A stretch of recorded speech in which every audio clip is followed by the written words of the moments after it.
Paano iwasan ang mabahong hininga? Alam mo, ang pinakamahusay na lunas sa mabahong hininga ay ang pag-iwas na magkakaroon nito. Maiiwasan mo ang pagkakaroon ng mabahong hininga sa pamamagitan ng pagsunod sa mga sumusunod na payo. Number 1, maglinis ng bibig araw-araw.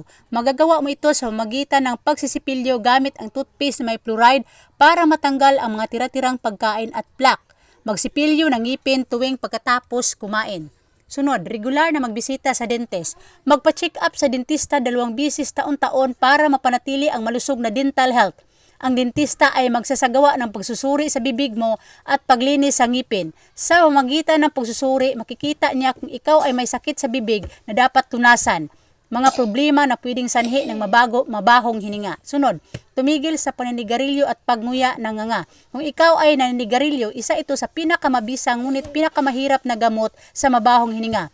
Pero sulit naman kung maihinto mo ito ng mas maaga. Magtanong sa dentista para matulungan kang ihinto ang iyong paninigarilyo. Sunod, uminom ng maraming tubig. Ang pag-inom ng maraming tubig ay gamot sa bad breath dahil pinanatili nitong basa ang iyong bibig. Ang pagnguya ng sugarless na chewing gum ay nakatulong din sa pagpapadami ng laway sa bibig na kailangan para mahugasan ang tirang mga pagkain sa bibig, pati na rin ang mga bakterya. Sunod, bantayan ang mga kinakain.